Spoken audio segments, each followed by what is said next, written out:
जवाहर महोत्सव हो रहा है हमारे में, तो वहाँ जा रही है। मम्मी ये सब क्या पहना है आपने, बताओ ना प्लीज। अरे ये हमारे पारंपरिक परिधान है और ये ट्रेंडिंग ज्वेलरी है, तो हम लोग जा रहे हैं जवाहर महोत्सव पर। से मैं पूछूँ, मुझे बहुत सारी बातें करनी है, जब अपनी दादी से पूछो। ठीक है दादी, दादी प्लीज मेरे को बताओ ना कि ये सब क्या पहनते हो हम लोग।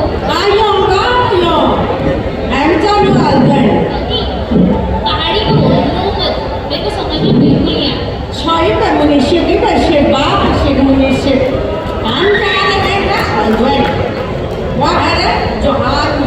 अच्छा जोहार महोत्सव में जो छे हमार परंपरा जो हमार जमान छी वो जमाना बारे वो संस्कृति बारे हम थे दिखी नहीं मिले एट बा कहे में जो वाले हल्दन महोत्सव नुल वो तो सब चीज चला ना देखिए आगा एक बार छिना दिगा छे ज्वारा छे छिना दिगा का ये दिन बाद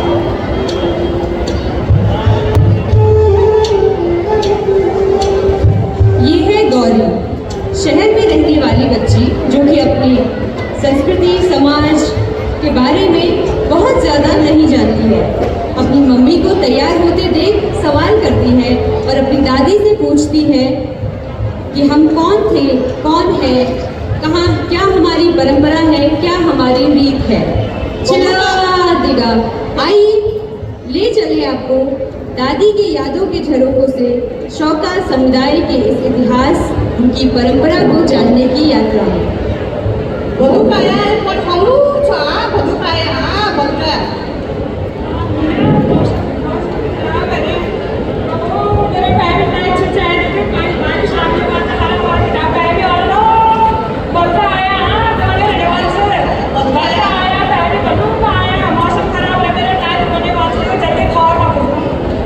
जोहार घाटी से तिब्बत व्यापार तक जाने वाले जोहारी शौका जब दूर देश को जाते और वहां की जाने की तैयारी करते तो संपूर्ण जोहार घाटी में काफी चहल पहल रहती।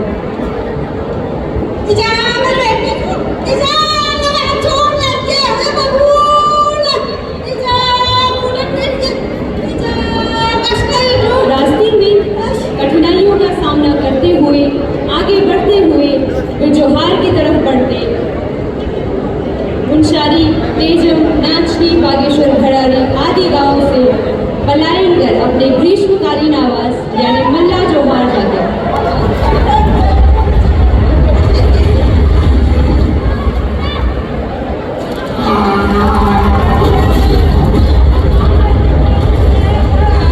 अपने पशुधन को इस प्रकार गंवाना अपने आप में दुख का अंबार टूटना था, लेकिन इस दर्द को मन में सहते हुए वो आगे बढ़ते।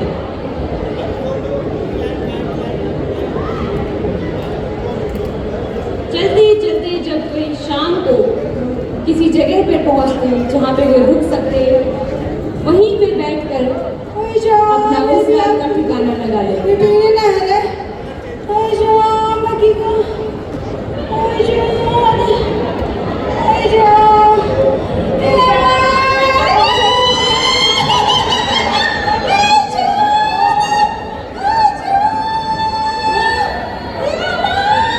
जब एक मोड़ आती तो रास्ते में कभी कभी गर्भवती महिलाएं इन्हीं खौरों पे अपने बच्चे को जन्म देती।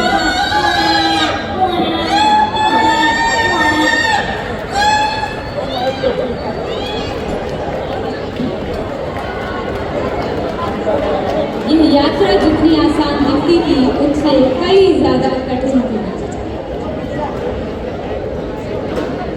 घर पर नन्हे मेहमान के आने की खुशी में ये आपस में मिठाइयाँ बांटते, जिसे इनकी भाषा में शिन कहा जाता है।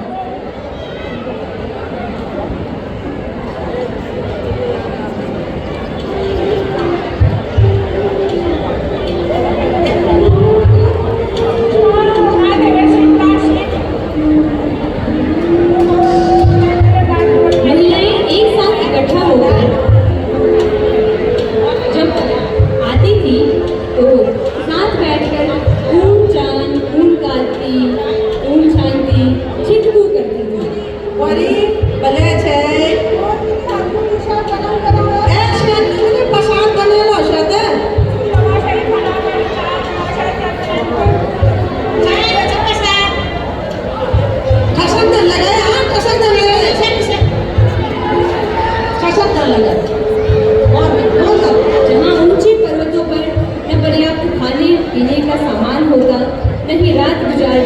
ठिकाना। ये संघर्ष करते, एक दूसरे के साथ मिलजुल कर रहते, आपस में मिल बांट कर खाना खाते। अरे भगवानो सुना सुना मेरे नाते ये बधाई दिन में बधाई मशीन बननी है तो दिन मशीन बननी ओ बढ़िया मैं बधाई दिन में सीन खासा सीन नाते मेरे घर मां नाते मेरे सीन खासा बड़ी की बेचारे छोड़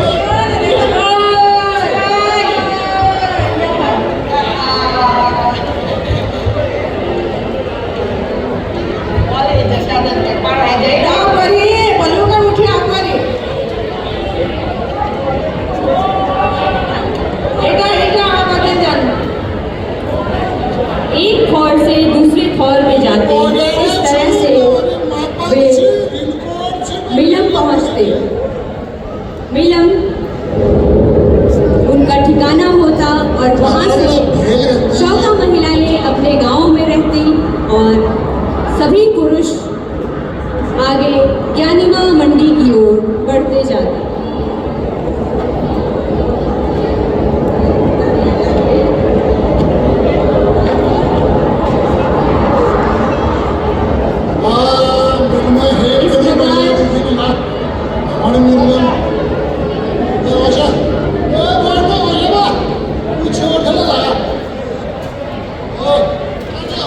इस प्रकार मिलन पहुंचकर थोड़ी सी सांस लेते और आगे जाने की तैयारी करते।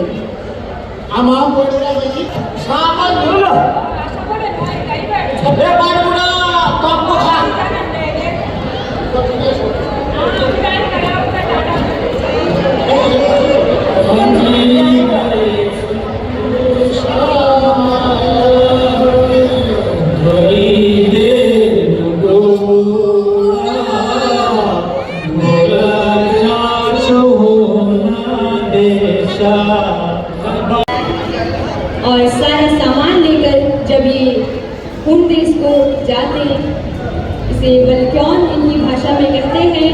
वल्क्योन यानी गाजे बाजे के साथ इनको हुन देश के लिए विदा करना।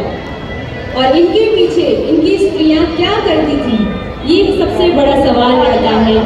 लेकिन आज हम आपको बता दें कि जब पुरुष हुन देश को व्यापार करने जाते थे तो उनकी स्त्रियां एक साथ इकट्ठा होकर बैठकर ऊन चान करती, चीजों काटती, बुस्सू से ऊन बनाती, दन, थुल्मा, कंबल, पिछौड़ आदि जो हस्तकला जो है उसको आगे बढ़ाती और इसी हथकरघा से बने दन को अन्य मेलों तक बेचने को ले जाते।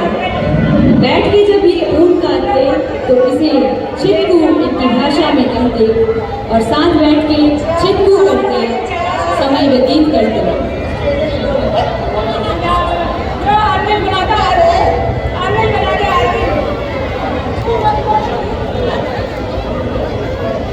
तिब्बत में ज्ञानी मंडी इनका एक व्यापार स्थल हुआ करता था जहाँ पे जाकर ये व्यापार करते और 3 धुरा ऊंटा, जयंतिया और किगड़ी बिगड़ी को पार करते। ये इस कठिन रास्तों को पार करते अपने मंजिल तक पहुँचते। संकरी बर्फीले रास्ते जहाँ एक तरफ गहरी खाई है और दूसरी तरफ सीधी चट्टान, जरा सी चूक और जीवन का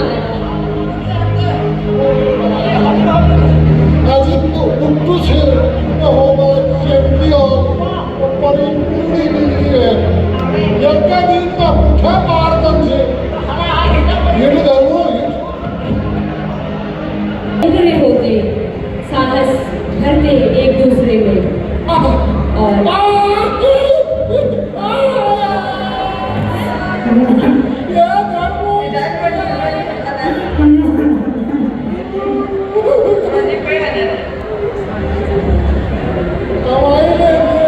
कभी कभी अपने को खोना, ये भी एक पड़ाव का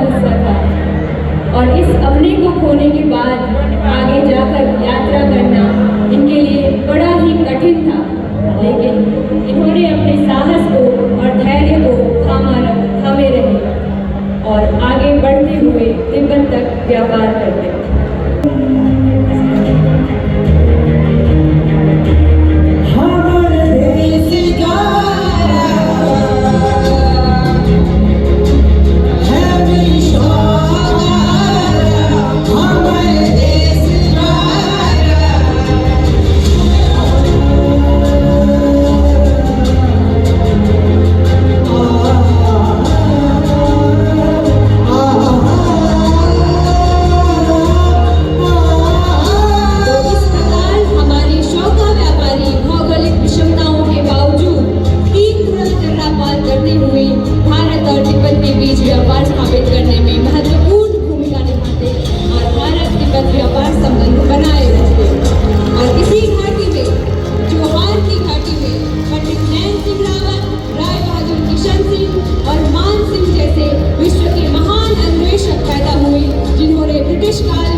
तिब्बत का ये व्यापार अंततः 1962 में भारत जय मूसा, जय जवाहर, जय मूसा, जय जवाहर, जय मूसा।